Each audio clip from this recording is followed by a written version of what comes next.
We are privileged to have with us Brother Vong Choon Choy as our speaker for today under the Dharma Dana Lecture Series 2018. A short introduction here on Brother Vong. Brother Vong Choon Choy has been in the educational field until his retirement in 1997. He has served as a secondary school principal for 17 years. He was the first introduced to Buddhism by the late Chief Venerable K. Siddhamananda at the Brickfield Buddhist Mahavihara. Later, he studied the Dhamma under the Venerable Dr. M. Pudanji Mahathera, a distinguished Buddhist scholar and meditation teacher from 2007 to 2018. He was the class coordinator for Bhante Punaji Sutta class at the Vihara from 2008 to 2018. He conducts Buddhism Sutta classes fortnightly at Brickfield Buddhist Mahavihara on Sunday mornings. Brother Vong is also a regular Dhamma speaker at the Vihara and other centers in the Klang Valley. Today's topic is entitled, Who is the Buddha, the God concept in Buddhism? Now we would like to invite Brother Vong to deliver the speech. Let's put our hands together and say Sadhu, Sadhu, Sadhu.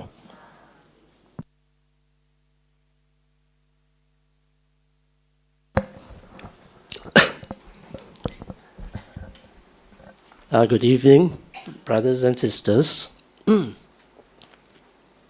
It's a privilege to have the novices to be able to join us tonight. Now, this topic which I would like to touch on, as Brother Eric has already announced, is on who is the Buddha. Now, this topic, who is the Buddha, is a very wide topic, so I will only just take on 2 points and elaborate on them. First one is, what are some of the attributes of the Buddha? And then I'll talk about some of his special qualities, the special qualities of the Buddha, or what you call them, the abhinyas. Okay. Now, first I will give you the introduction. The handout will come. Eric is printing them at the moment, so you can use it and follow because it's more or less the same. Now, many writers on Buddhism, especially the Westerners, they do not really know who the Buddha is. And without really understanding who he is, they will say that the Buddha is merely an armchair philosopher, something like Plato or Socrates, who lived in India, or by the name of Siddhartha Gautama. They'll say that. They will say what the Buddha taught was by mere logical reasoning, just like ordinary philosophers. But many writers, they failed to realize that what the Buddha taught was not just based on logical reasoning or mere speculation, or with special knowledge he received from some divine beings, or you call it revelation of God. No, it's not. His teaching was based on his actual experience. That is the important thing you got to note. What he taught was from his actual experience. And what he taught can be verified when you practice it. It can be verified, it can be experienced. You can also realize it individually within this lifetime. Not wait until you die or something, then you realize. No, you can experience it within this very lifetime. But you must remember, this is something that you cannot learn intellectually. It has to be practiced and experienced by every individual. That's the important thing. Now then there's another terminology I like to bring out is exertoric and esoteric You see, what esoteric means open. Esoteric means close-fisted. What the Buddha taught is exoteric, which means that the teaching is open to everyone, and there are no special or hidden doctrines reserved for special people or the inner group. No, he taught the same to everyone, is open. Now, on the other hand, these esoteric teachings are usually closely guarded. There are quite a number of practices today which are esoteric, and sometimes when they are so closely guarded or taught within the group that they will think that they have magical powers, when they practice the sort of practice. Especially when they say you chant the tantras, it has got special powers. But I will not dwell into that. So, okay. Now, then the next point. When we talk about the attributes of the Buddha, which I will bring out later, it's good for us to bring out certain terminology associated with different religions. We need to know them so that we can make a comparison as we move on. Especially the terminology on religion.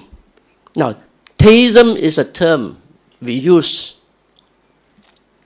to mean to believe in the existence of a god or gods, theism. And there are two types of theistic religions. One is monotheistic, the other one is polytheistic. That means to believe in many gods. Monotheistic means to believe in the existence of only one God, and this God is all-powerful and is the creator of the universe. Monotheistic religion, they will believe in that. There are three major monotheistic faiths today. They are Judaism, Christianity, and Islam. All three based on the Old Testament. The Old Testament. The theists, these who believe in one God, they believe that God, these are some of the qualities, that this God is omnipotent. That means all-powerful, omniscient, all-knowing, omnipresent, present everywhere, and omnibenevolent, all good. And usually these people, when they pray to this God, to hopefully to get some power whenever they needed help to overcome their own personal problem. They believe this God has got special powers. Now, the other religion that believe in gods is the polytheistic religions. Polytheistic means to worship multiple deities. We call them deities usually, of gods and goddesses. In most polytheistic religion, they believed in God who are usually associated with all kinds of the natural phenomena or even human beings with special power. I can give you a few examples, like the old ancient civilization believe in the sun god, the moon god, the rain god, or even like the Greeks, they believe in the god of love, god of war, and so forth. So either with the natural phenomena or with humans with special powers. Now this polytheism, they were more prevalent during the with the ancient civilization, before the rise of monotheism, this sort of belief were more prevalent. And these people usually, they worship different gods for the different power that they seek. Now the one that's very unusual, I don't have time to define it here so much. I just touch on it briefly, is Hinduism. Hinduism believes in a creator God, and at the same time they believe in many gods. But actually, if you look at it more closely, they will tell you they are merely the manifestation of one God. That's all. The Hindus will tell you that. But they still believe in a creator God.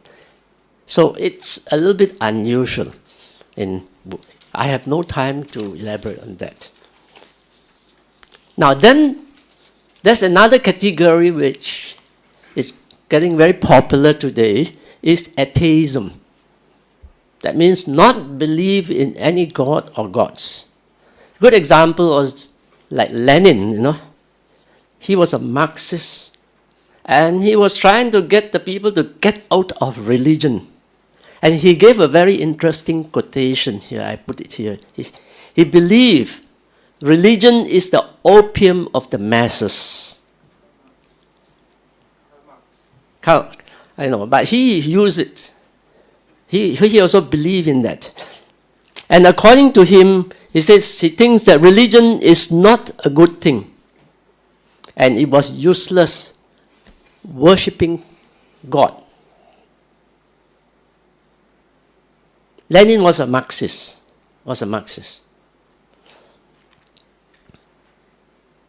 And he believed that there's no truth in religion and God.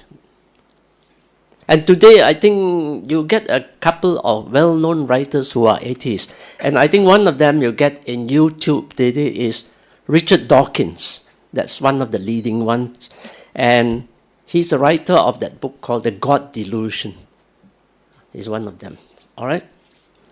Now, you come to Buddhism now. Sometimes, if you are not well read or well instructed in Buddhism, when you meet these people who believe in God, they say, what are you? Yeah, Buddhist. Oh, Buddhist has got no God. It's not a religion. They'll just tell you that and sweep you away. So it's good that you know how to give an answer to people like this. Now here I say Buddhism is neither theistic or atheistic. But I say it is humanistic. I will defend it. It is humanistic. Buddhists believe that it is possible for a human being to reach a level of perfection without the help of a creator God. Self-help. And then the other thing is you encounter this question. Very often people in the West ask, do Buddhists believe in a God? And you either say yes or you say I don't. Or usually they say no, we don't believe in a God. But, when you talk to God-fearing people in the West, and if you say you do not believe in a God, then they will think you are a very bad person. Because that's their way of thinking. You see, only good people, theistic people, people who fear gods are good people. That's how they think. That's their way of thinking, that's all. So sometimes it is better for Buddhists to say they believe in a God, but there is a difference in the Buddhist way, in the way Buddhists define God. That's the thing you have to know. Now, the next part, the paragraph following this, defines God. You see, the traditional Buddhist commentaries, they do speak of 3 types of God. In Buddhism, we do speak of 3 types of God. But here you have to be careful because God here is with not with a capital G. It's a small g. In actual fact, if you equate it in the English language, these gods may be equivalent to something like, or we call it devas, maybe something equivalent to angels or saints or something like that, but not a creator God. That's the thing you have to understand. Now, there are 3 terms they use to define these devas. One is Sammuti Deva, means God by convention. God by convention means you make them God, deities. You make them gods. That's God by convention. Whether it's human being or some of the natural phenomena, you make them. Now the next one is Upati Deva. That means these are God by birth.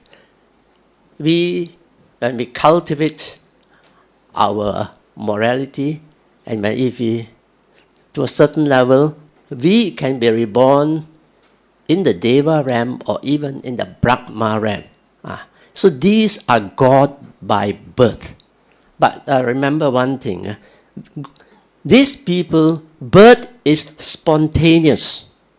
They are not from the mother's womb, and usually, if I'm not mistaken, there is no sex in this sort of birth. Just like the goddess of mercy in the Chinese, it has no sex. But they just put her as a female version because that would sort of please the people better than as a male. Now, the third category of devas, we call them Visuddhi devas. You know the meaning of the Visuddhi, purification. So these are God by purification. That means people who become awakened when they purify the mind, becoming a Buddha or an Arahant. So in Buddhism, we do talk of 3 types of God with a small g, not with a capital G. So the Buddha did not speak of a creator God, but neither was he silent when people asked, who created the world? That's another question which, when Buddhists are asked this question, they are not sure who created the world. The Christians will just say, God created the world in 7 days, but not in Buddhism. You see? But the Buddha did explain this further by saying, this is a very useful quotation, but I don't have time again to explain this quotation here. He says, the world, actually here he means getting out of suffering, the world. The beginning of the world, the end of the world, and the way leading to the end of the world are to be found in the fathom-long body itself, with its perception and conception. In short, what it means is you create your own world in your perception and conception. So if there are 30 of us in this room, 30 of us will have our own world in our perception and conception. We think we are living in the same world, but we are all not experiencing the same world we are living in. But we have the language, the common language to understand each other. And now the next point is, what's the difference between humanistic and theistic religion? According to theistic way of thinking, they say religion is something that comes down from heaven to earth, carrying the message of the Creator. The human beings were given the commandments and they should follow them. That's why there is the word sin in this sort of religion. Because these are commandments human beings are supposed to follow. If you break the commandments, that means you are breaking the law of your Creator. So you have sinned. So that is how they believe. And so they say, if they believe that if they follow the commandments diligently, when they die, they will be taken to heaven and have a happy life forever. That's their belief. But if they do not follow the words of God, when they die, they will also be taken to hell forever. I don't know. Now, in Buddhism, I remember the late chief will say, there are no sinners among us, among Buddhists, except that there may be people who did not act very well. Bad actions only, no sinners. Because if we do not act accordingly, it's our own fault. We do not break the law of any Creator. Now, what did I say here?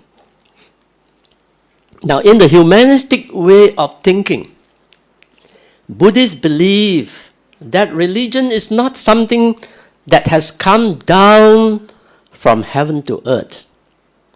It is something that has grown up on earth itself to satisfy a human need. Actually, I always ask this question, why do we need a religion? What is the need?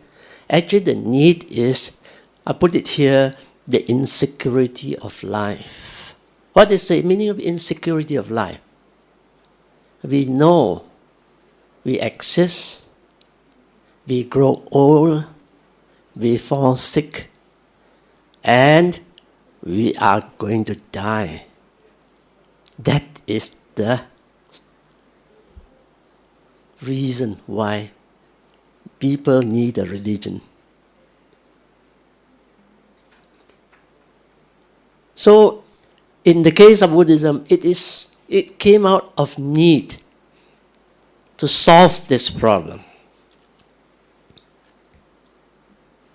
Now, let's see how we compare the Buddha with the Creator God. Now, although Buddhists do not believe in a Creator God, Buddhism does not reject the concept of God totally. Now, we are going to use it slightly different from the theistic religion. Now, just as God concept is important to people of other religion, the concept of Buddha is important to Buddhists, to us. But the Buddhists, of course, have a different concept. For the Buddhists, God is a human concept. And this human concept is not the concept of a Creator. So from a humanistic point of view, it is a concept in perfection. To us, it's a concept of human beings becoming perfect. And when they become perfect, they become God.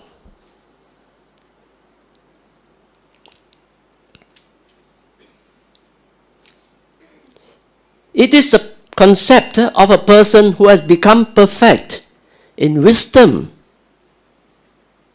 and in knowledge. He has become perfect in wisdom, perfect in power. That's what the Buddha has achieved.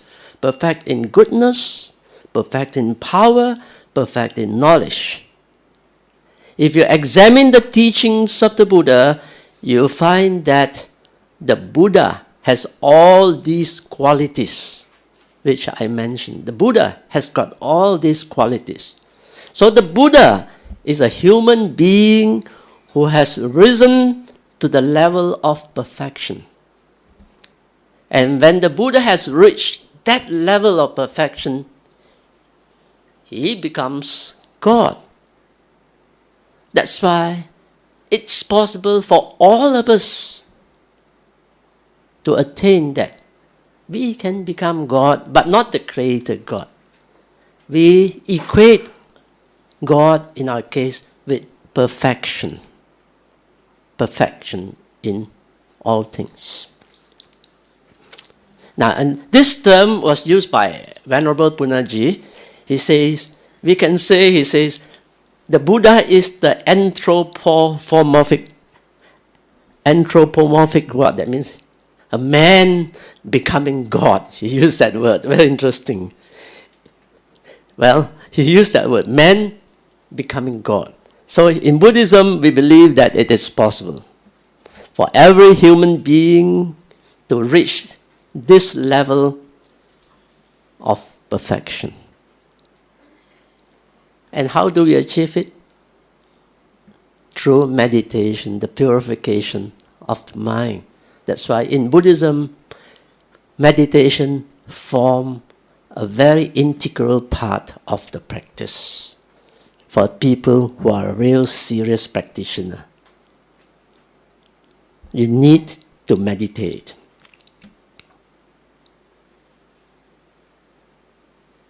So I said here, in order to reach that level of perfection, we have to develop the mind. They call it bhavana. That's the word, bhavana. Well, remember, the evolution is not a physical process. We have evolved to what we are today. It is a physical process. But in this case, it is a transformation of the mind. You have to transform yourself, your mind. And to do this, you have to do it consciously all the time. Again, it goes back to the root word, meditation. You meditate to change your way of thinking, to change your mind, transform your mind. In order to do that, you have to practice meditation.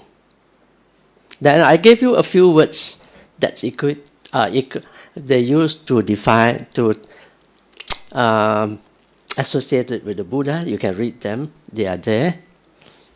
So, very briefly, I have given you how Buddhists looked at religion or the concept of God. Slightly different from the theistic religion. Now, the other part is I'll talk about the qualities of the Buddha and what are the special qualities. Now, here I said the Buddha never asked his followers to pray to him. And as I told you earlier on, he tells his followers, there's nothing to forgive. There are no sins to forgive.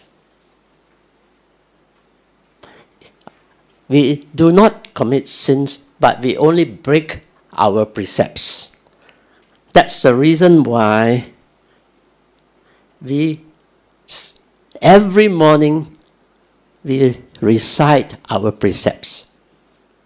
Because during the day, we break our precepts.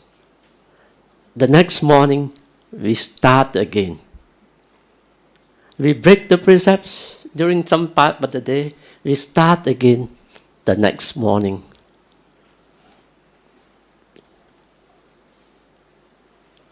That's the important thing the Buddha pointed out. Just don't break the precepts. Try to keep to your precepts. Then the other thing he says, you don't need to worry about me. You don't have to worry. What is more important is you have to understand the Dharma. Especially when I am not here anymore, it is very necessary to understand the Dharma. There's a saying, you see, he who sees the Buddha sees the Dharma. And he who sees the Dharma sees the Buddha. It's a figure of speech.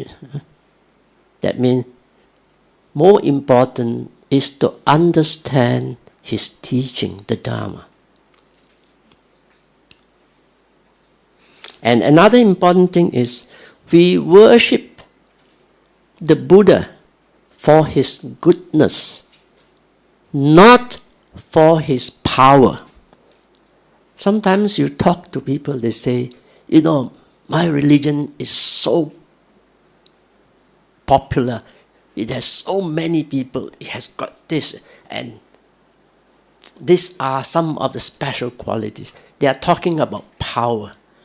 Now in Buddhism, we do not place emphasis on power, but we place our emphasis more on goodness. Goodness for goodness sake, not power.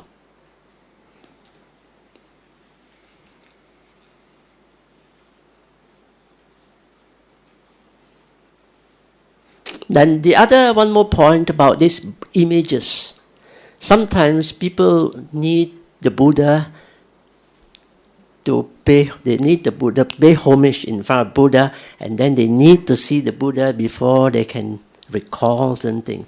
But for more advanced meditators, you don't need the Buddha image. It's already a mental image in your mind, and you carry on your practice without relying on the image. This is a story here about image, about this person, a monk called Bakula. This monk, Bakula, he is very fond every day.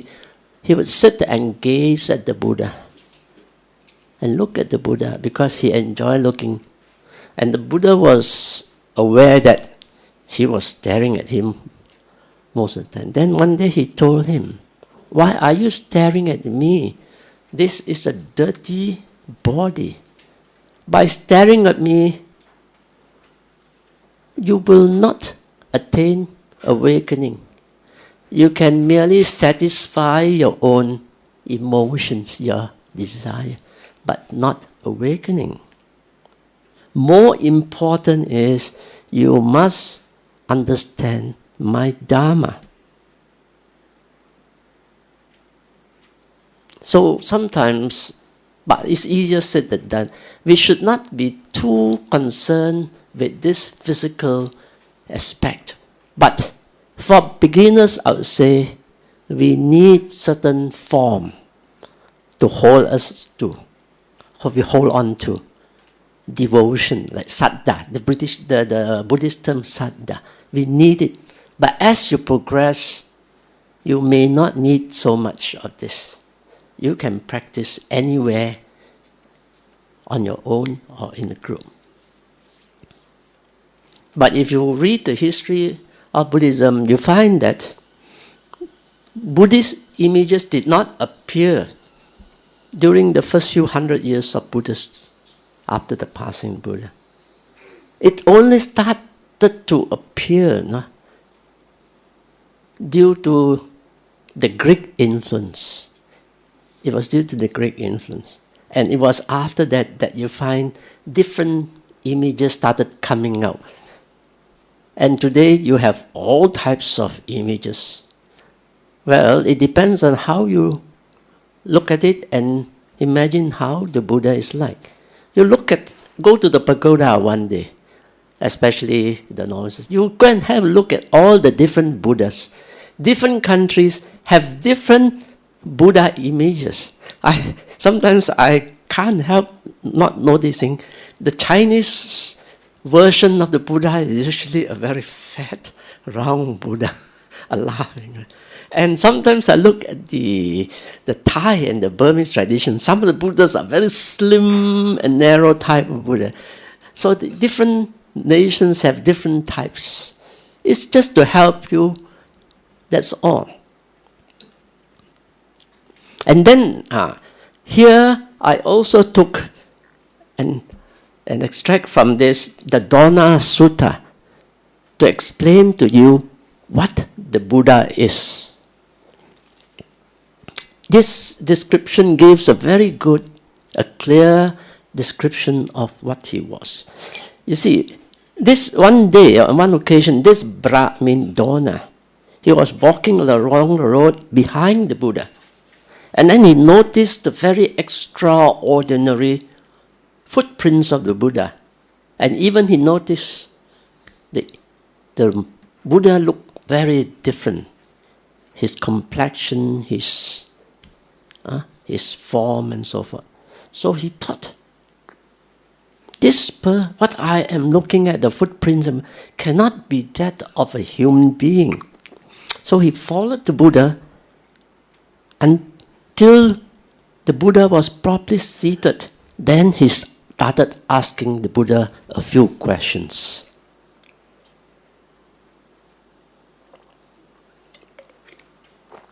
These are some of the questions he asked. Can your worship be a deva? That means a god, a deva. The Buddha said no.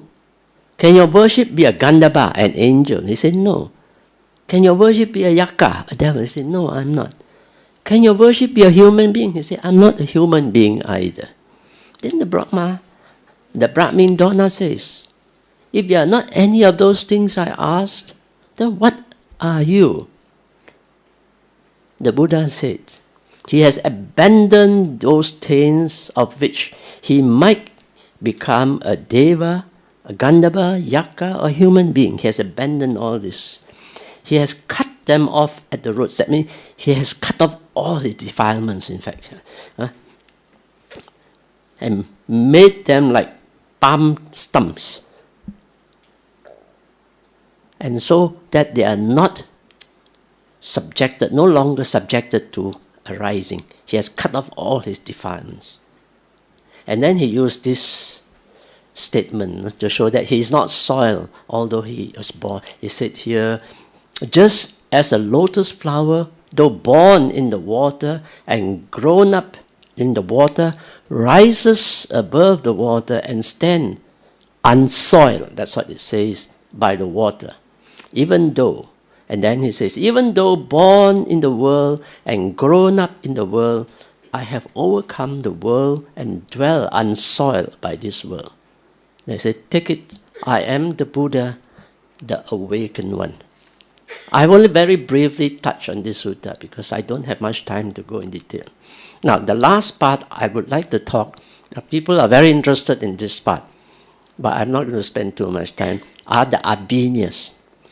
Now, these are the special powers meditators can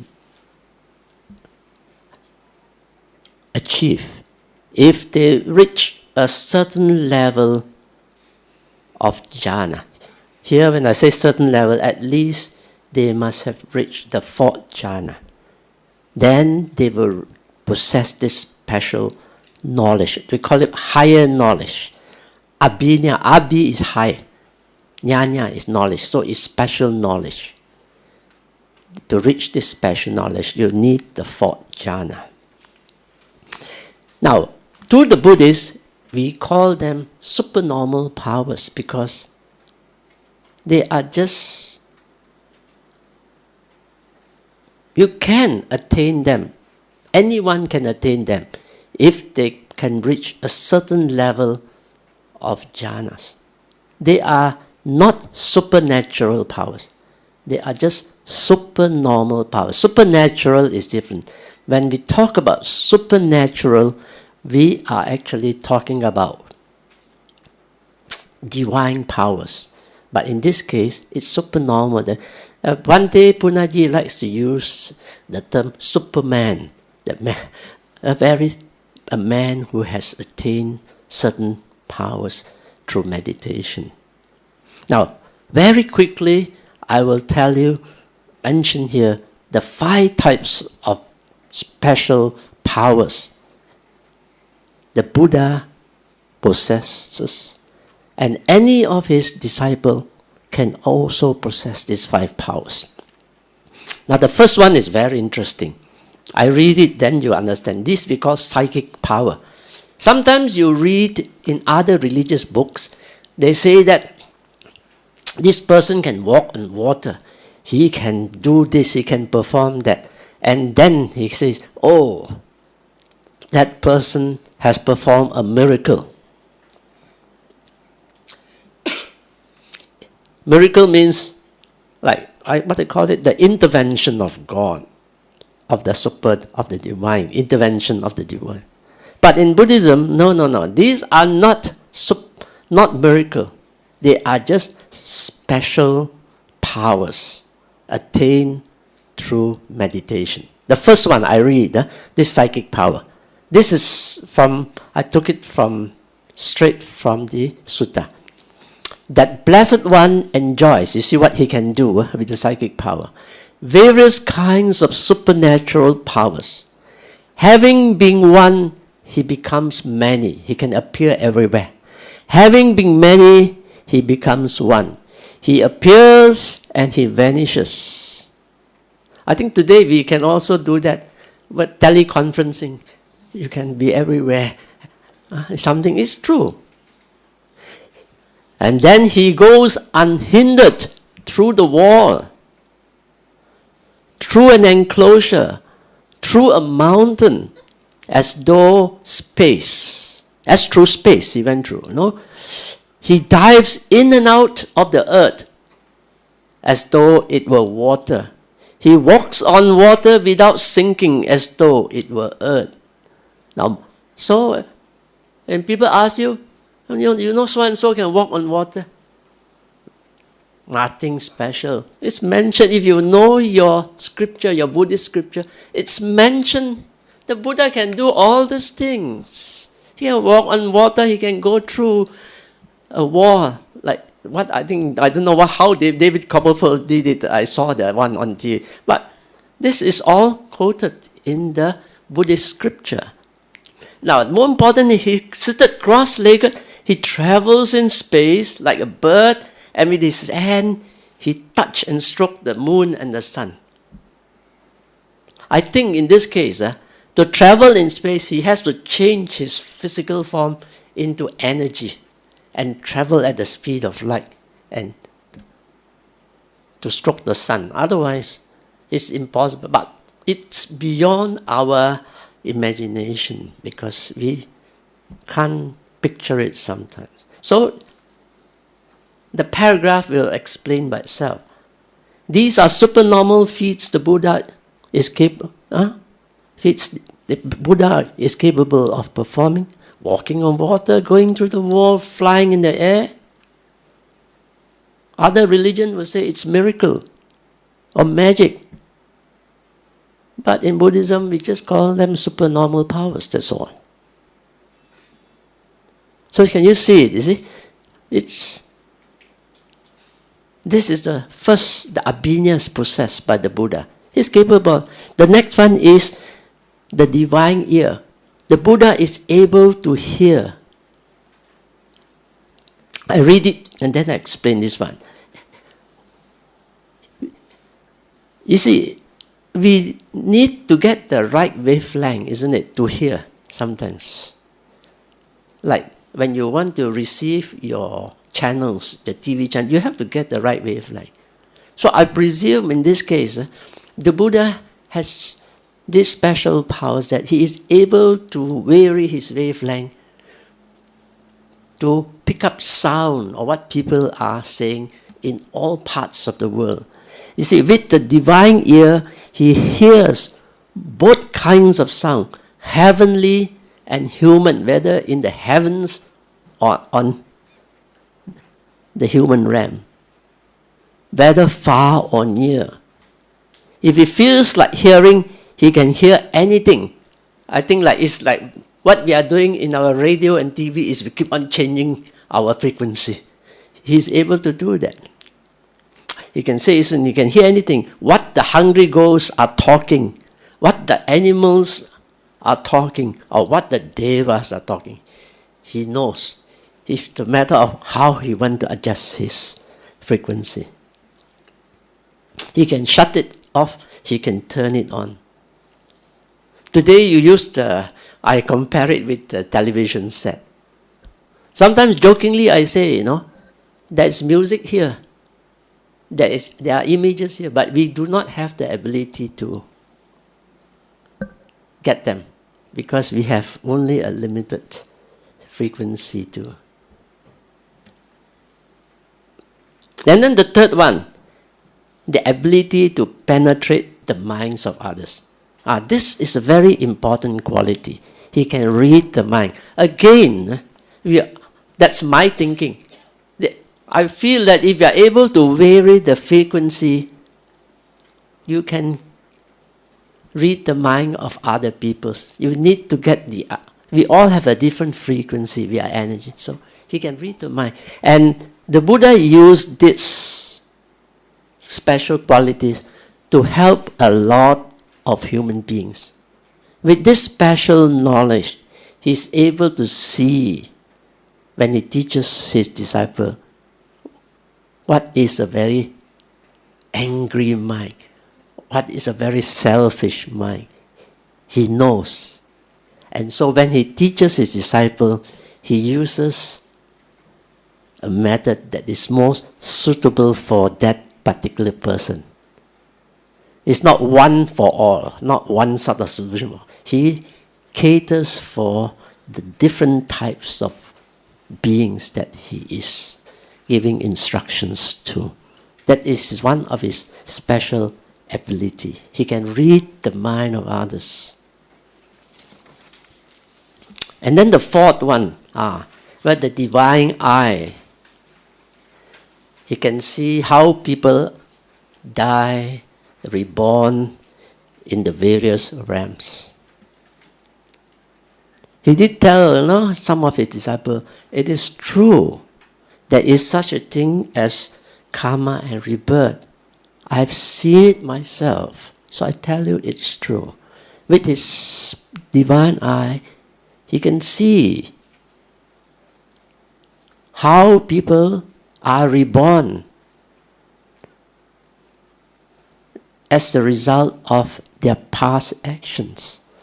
Why, he can explain why some people are born in the heavenly realms. Why others are born in the very low realms. It's all because of their past actions. So he did verify. And the last one, he can also remember past life. Now the Buddha, in many of the suttas, it says the Buddha can recall not just a handful of his past life. He can recall thousands, hundreds, thousands of his past life clearly. But of course, today, meditation, hypnotism can also help to recall the patient to recall the past life. They call it regression or something. But in this case, we don't know how accurate sometimes are these experiences or how far can they go back to. Unlike the Buddha, he can go back to any length of time. But you know what the Buddha says? He told his disciple, all these 5 special powers are not important. If you practice meditation and you attain these powers, well and good. But there are many disciples who have become awakened without attaining these special powers. He says more important is the 6th one. He says it means he is able, the sixth one, it says, asavakaya jnana, means having insight which leads to the destruction of all taints. That means he is able to overcome all the fetters. He sees, he has insight and wisdom arises. And with this wisdom, he is able to bring dukkha to an end. And this is the most important qualities of the Buddha, not the other 5 qualities. The other 5 qualities will not bring dukkha to an end. It's only the 6th quality of the Buddha that is able to bring dukkha to an end. Now then, another thing is what? The Buddha, although he knows many of his disciples have got this supernatural power, or we call abhinya, he does not allow his disciples to display them. Now, there are a couple of these sort of recordings in the, most of them are found in the, they are not in the suttas, but more in the Vinaya, in the book of Vinaya. Like, there was at one time one of his disciples, by the name of Kevada, he told his master, why don't either you or some of us go and show our powers to the people in the common market space, so that when they look at us and they see that, no, the disciples of the Buddha are so special and so powerful that hopefully they will bring more disciples. Then the Buddha says, the Buddha told Kaveda, we should not display supernatural powers to impress people so that they become our followers. This is not the way he teaches Dharma, he says.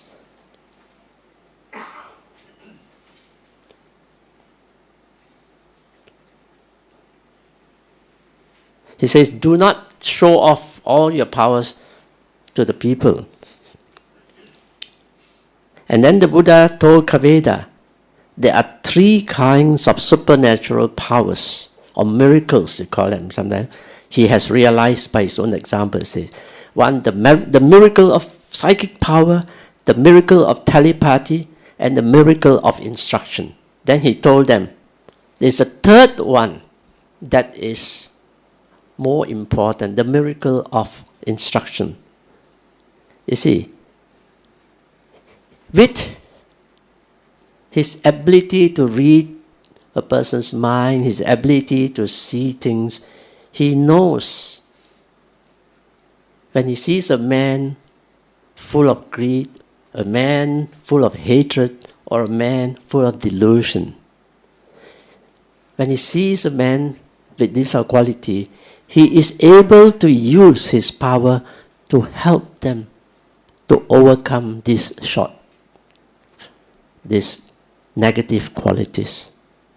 He says, these are the worthy miracles you can perform, changing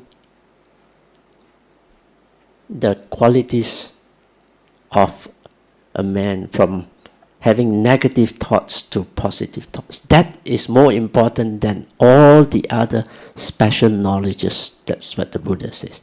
Use the knowledge more for awakening. And then there's another very interesting story about the special qualities of the Buddha and his disciple. When they have the 4th jhana, they have this character. There's one Arahant called Pindula, no? One day he was walking with some of his colleagues, and then he came across a place where one rich man has placed a pole and a special sandalwood bowl on top. You see, this rich man was a bit bored. He asked his people, I hear a lot about people with special powers. Can I get an opportunity to look at them, see whether this thing is true. So he says, put a pole and a special bowl.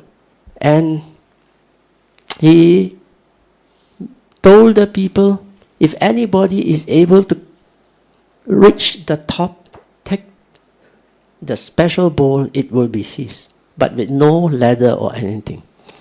To cut the story short, there were many so-called teachers who went and said, oh, I can do it. Why don't you might as well give me the bowl? I don't have to show. What for? Whether they can do it or not is another thing, but they just say, we can do it, but we don't have to show. But no. They said, then when this person, Pindola, went there, he said, I think I'll do it. He was telling his friend, you do it, you do it. Then they said, you do it. So this Pindola, he rose into the air, took the bowl down. And he thought, I think I take this bowl and offer it to my master. So and of course the master heard the commotion somewhere else. And so when Pindola came and related what happened, when he offered the bowl, then he said the Buddha took the bowl and broke it and gave Pindola a lesson. He says, I teach the Dharma and meditation for you people to reach awakening, not for you to show off your special powers in public. You are just like a medicine man selling medicine and showing off some of your tricks of the trade. So don't ever do it. And he used a very sarcastic quote. He says, when you demonstrate your psychic power in public, you are just like a woman exposing herself in a public place for a mere coin. Very caustic remark. That means he says, don't do that. It's cheap publicity. But although the Buddha does not allow his disciples to perform this psychic power, he did not say he cannot perform. But I have no time, I have to cut it here. The Buddha did perform a couple of miracles, you can call it miracles within him, but during his lifetime, just to prove certain people that he has the powers, or at one occasion he was challenged by someone. And the other person chickened out. And the special power the Buddha has that all his disciples do not have. Only the Buddha can do that, is to display the twin miracle. They call it the Yamaka Patihariya, the special effect. He is able to emit water from one side and rays of different colored lights on the other side, and he can intermingle, and that is his special power. If you look at our image can you see on top of the Buddha's head there is also a special ray of light coming out that represents some of these special lights. Now, so you can see, that although you see, when we talk about meditation, people always say, can you read my mind? Can you levitate and all these things? If you really understand the Dharma, these special powers are not for you to show off. It just so happens you have attained them while you practice your meditation. The purpose of meditation is to purify your mind and bring dukkha to an end. That's the message of the Buddha. So, to sum it up, I'd just like to remind you, I touched on 2 points tonight. First, who is the Buddha? It depends. There are many things said about the Buddha, but in this case, I give you an example of the special qualities of the Buddha, and these qualities he possessed are similar the qualities other religion associate with their creator God. So the Buddha says, when you become perfect, you can also become God. But not the creator God. This God that is perfect, all good, all knowing, but not all, just not the creator. And then the second part, I mentioned very briefly the higher knowledges or the special powers possessed by the Buddha and his arahants. But these powers are not necessary to bring dukkha to an end, except for the number 6 I mentioned earlier on, where he's able to bring all the defilements to an end. That will lead him to awakening, not the others. Well, with that, I leave some time for questions and answers. I just 1 hour, I don't speak too long. Are there any questions? Yes?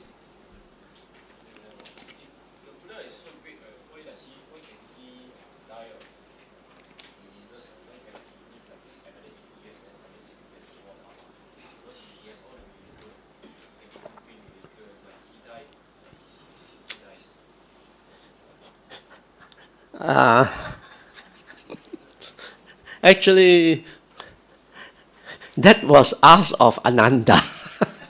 That was asked of Ananda. Why didn't you ask the Buddha to live a longer period? The Ananda was grilled by his colleagues, So I really cannot answer that, except I think he has his own reasons, just like the other religion tell you. But Ananda did ask. No, not Ananda did not ask, but his friends, his colleagues, asked him, why didn't you ask the Buddha to live longer? So I really do not have the answer for that, but unless you have something to say. And what did he say? I can't remember. Yes, right. But he did not really say directly. He did not. I read it. No, he did not. He said that he has already given all what he needs to give, and the teaching is clear. If you have any doubts, come forth and ask. No, that one, yeah, but he asked why he can live. Why didn't he live? Buddha can live in the Nikaya, he can live for an eon. But he doesn't want to. He doesn't want to. He gives the sign He already told Ananda that I have lived in. The question I would like to pose is the title here, who is the Buddha? Is it appropriate as what you read out in the Dona Sutta? Who is the Buddha? The Buddha said he's not a person. The Buddha said he's not a Deva. He's not a Gandhava. So, who is the Buddha? He's the awakened one. Who is the Buddha or what is a Buddha? Which is a better title? It depends how you look at it. To me, as I said, there are so many things written on the Buddha. I just took a small portion because there's a lot written. I just want to show certain qualities of the Buddha. That's all. I can't finish. Actually, what I want to touch is also touch on the God concept. That was what I want in Buddhism. And the Buddha is our God, actually, in a way. But not the creator God, but somebody for us to emulate, perfect in everything. That's our. Just like to ask, read an article. Before Buddha passed away, the family got into a trouble, right? The family, right? Parents not get into trouble. And if Buddha have so much power he has, you say, how did all the family was destroyed when he's still alive? You know that before he passed away, his family have all family, the whole tribe got problem with another tribe. Okay, according to the Hindu scripture. It's not family, the kingdom. The kingdom. So the kingdom was destroyed. Yes, he did not interfere. The two warring kingdoms. Eventually, one of them was overtaken by the other one. But the Buddha did not interfere with a lot of these things. He did not want to interfere. Because even like the most pertinent question be asked, why didn't you is the Buddha capable of bringing somebody back to life? Then the logical answer is, what? I mean, to bring a person to life again and he's going to die again. He did not interfere with some of these things. I know, I read about, he knew the two warring kingdoms, but he did not interfere. Eventually, one of the kingdoms was overrun by the other one. No, it's a kingdom, two kingdoms. Yes. But he did not interfere with these things.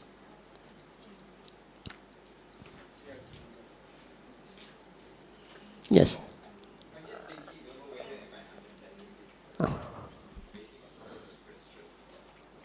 Yeah. From what I understand, the Buddha's teaching is talking about the Buddha's teaching based a lot on karma and all. The karma. So sometimes he let it flow because that karma has to be either ripened or be fulfilled or whatever. So maybe that's why I remember he was also sick and he did mention that due to karma that has to happen.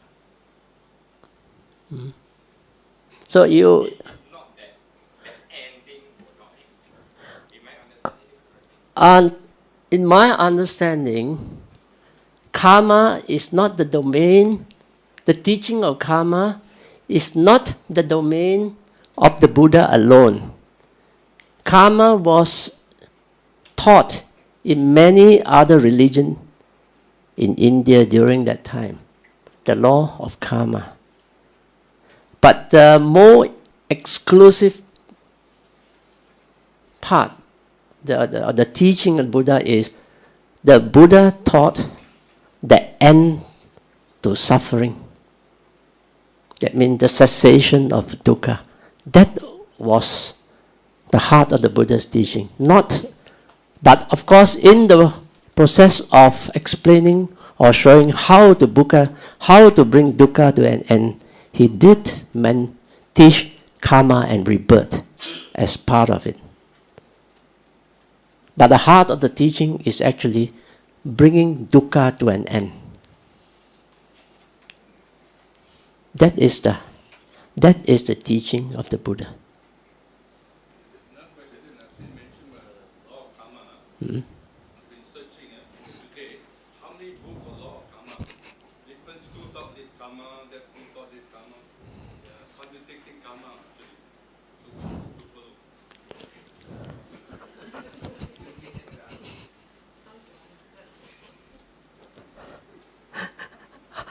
Actually, I used to tell this is what I feel.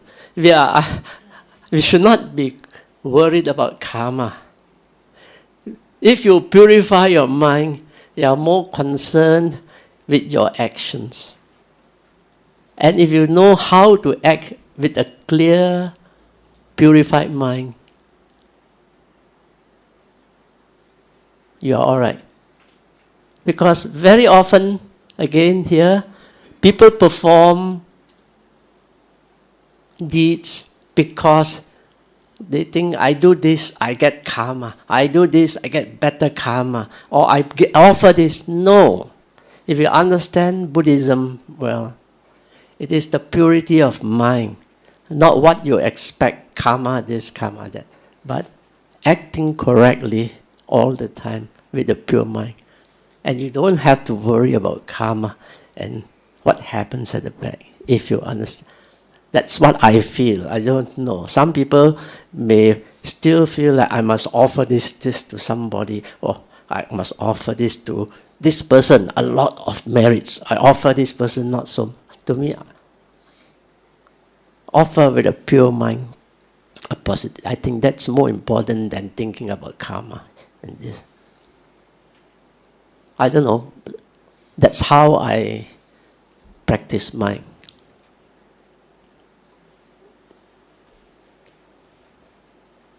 And anyway, karma is not the domain of the Buddha alone, because there are many teachers who taught karma and rebirth. So there are different explanations and so forth. It's not the exclusive domain. Only the teaching of dukkha and the cessation of dukkha. That means, you see, like samatha meditation is not the domain of the Buddha alone. It's only the vipassana meditation. It's exclusiveness of the Buddha's teaching, but not samatha meditation. Many religions in India practice that as well.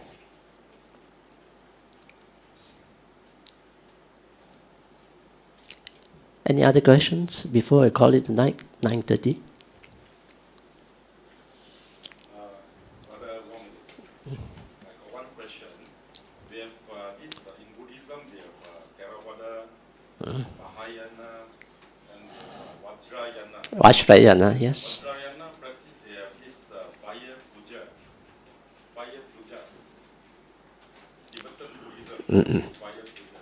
Is it part of the Buddhist teaching of this fire puja? And what is the significance of this fire puja? Actually, you see, I sometimes in a public, this sort of, I like to keep some of this, my personal belief to myself. It's just merely what I believe.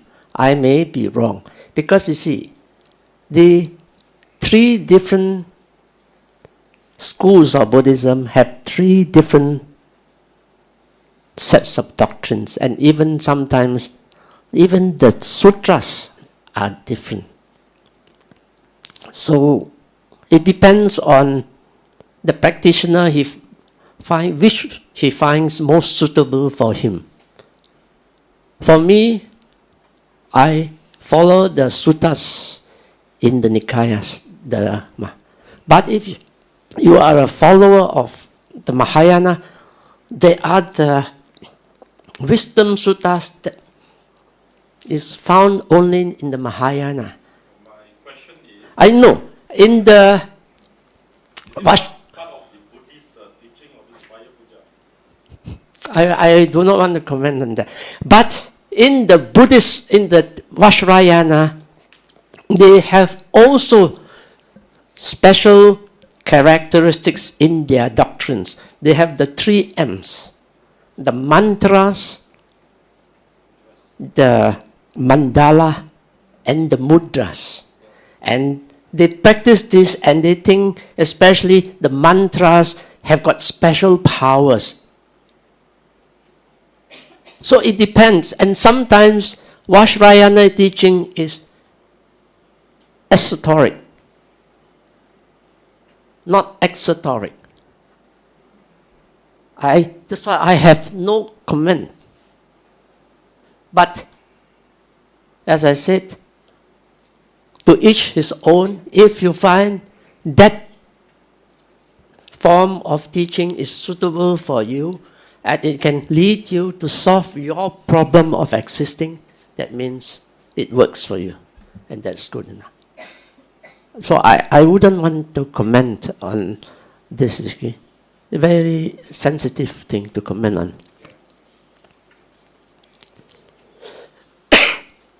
I do not know whether this was the fire aspect is from the Hindu. Okay? And in the sutras, you will see that Buddha did mention about Brahmins and their rituals, the various rituals. I'm only speaking from my own perception of it. Vajrayana is different in the sense that it has the tantric aspect. which takes on a lot of things from the Hindu part. You see, for example, the deity and the consort. If you look back at Shiva and Parvati, you see there's the deity and the consort thing. Okay? So in Hinduism, the fire puja is quite significant. So this may be an element that came in that way. It's not, if we read through the suttas, there's no mention of a fire puja as such. In fact, Buddha says you should not, a Brahmin is to him, the Brahmin he refers to is the perfect one, is through your own deeds, purification, rather than rituals. So what you mean is that fire puja is not part of teaching of Buddhism. I don't think so. From what I understand, I have not read through the Nikayas from first page through all the 84,000 things, so I won't know. But the ones I have seen, there's no mention of this. And what I do know is that Buddha did say, all these things do not make a purified person.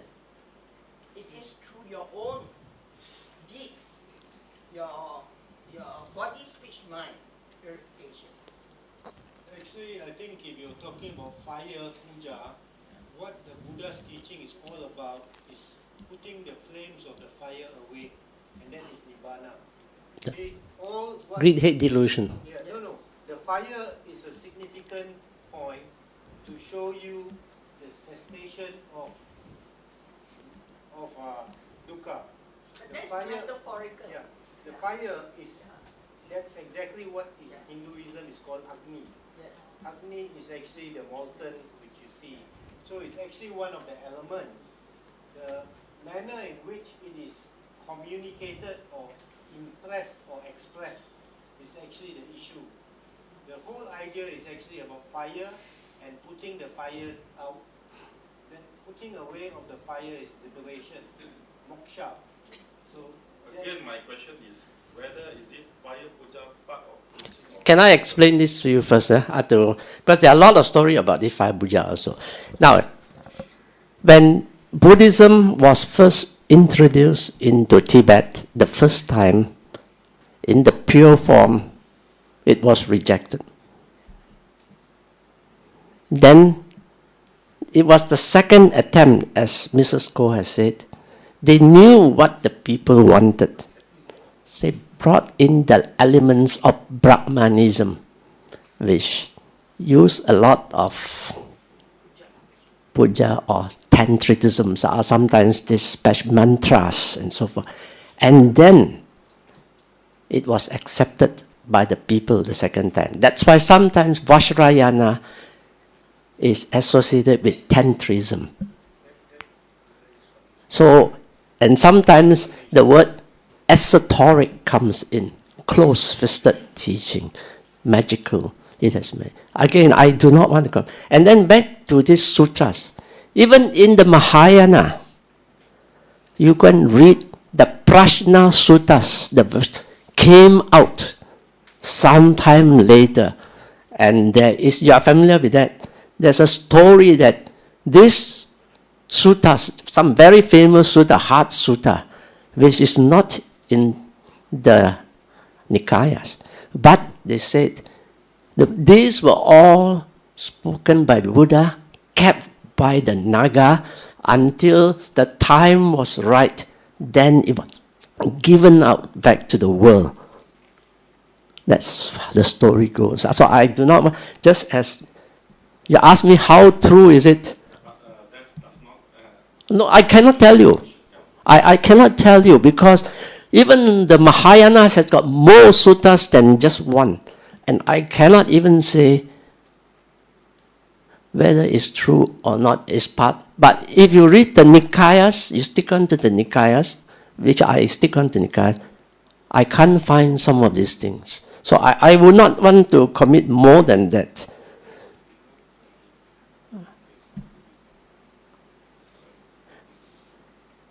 So my question is actually very simple. I know. It is teaching of Buddhists, that's all. To me, I ask one question. Does your practice lead you to awakening? If it does, at least for the beginning, make you a better person, it works. If it doesn't, I don't know. That is, does it provide a solution to your problem, the problem of existence? That's why you ask me, like people have asked me about even the Amitabha, I say I don't know. It depends on who am I speaking to, and so forth. Especially even the Amitabha. If you know the background of the Amitabha Buddha, it's also, there's a story behind which I am not going to, I say I don't know. But I think it's important when you mention these three, Theravada, Mahayana, and Vajrayana. It's important to understand why these are so. Why Theravada suttas and Mahayana are different. And that is because right at the beginning, they made the decision, the elders made the decision, we will be conservative and follow the way that Buddha taught. The Mahayana one says that any of our teachers, through their own meditation or whatever that is, if they write things to teach us, and that will, what they will always say are Dharma doors. If that resemble a Dharma door, that is accepted as part of their Nikayas or part of their scriptures. So that is the important difference. But I have this comment to make, and this is a year, either this year or last year, there was a conference in Singapore, attended by representatives from here, Theravada, Mahayana, Vajrayana, and any other of those peripheral ones. Okay, Mahayana, yes.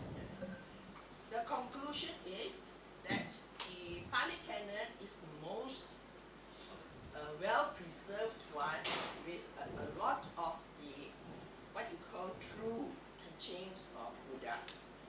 Whereas the Mahayana one is not as complete. If you look at that if you are Chinese educated and you can read, it's not as complete. They may have similar titled suttas, but they are different. Okay? So their conclusion is that for any person who wants to start on to know about Buddha's teachings, it is best to start with the Pali Canon because it's more complete. But for practical purpose, your spiritual path is up to you. You can practice according to Mahayana, you can practice according to Vajrayana, you can practice according to Theravada, and Theravada has so many also slightly different approaches. So, and what is happening now is because scholars, both Mahayana and Theravada, they are coming together trying to work out. Now, just to give you an idea, when Arahan Mahinda went over to Ceylon, 500 monks came over. Now you think about it. When Buddhism went to China, do you think there were 500 monks carrying all this to give the teachings? No. So when you just think of it in this way, of course the Pali Canon, even if there are losses, would be more complete. You see? And the other thing, comment I like to make, and that will maybe set people on the right track. recently, maybe a few years ago, there were artifacts, archaeological artifacts from Buddhist sites or whatnot. And all these artifacts were pieces of parchment or whatnot. And there were no sort of teachings. When I say teachings, it's like principles. Okay? They were all meditation manuals. You see? So the approach in Mahayana and the approach in Theravada are completely different. That's why in Mahayana, you must be teacher loyal. You see, the teacher will teach you the meditation aspect, and so other things that arises, you probably get elaboration of that. You see? Whereas in Theravadan school, you can have a lot of our Buddhist community who are starting low down, middle, or maybe even those not interested in meditation, but still will know about teachings of Buddha. So, these are the... I just sum up because you have taken us to a very long part. Yeah. For me, I just want everyone to understand the Buddha did not teach Buddhism. The Buddha taught the Dhamma. And in the Dhamma, what is important is to see the commonalities of how it leads to liberation. If the Dhamma is actually burdensome, then you know you're not on the path. The Dhamma is light. The Dhamma is happy. It is actually to bring people joy. So don't get caught into all this worship, devotion, and culture. The Dhamma is what the Buddha taught. Buddhism is what people took from Sri Lanka or from India to China to Indonesia to Philippines to Thailand. So be very sure what the Dhamma is. Don't get caught into the culture of worship and tradition.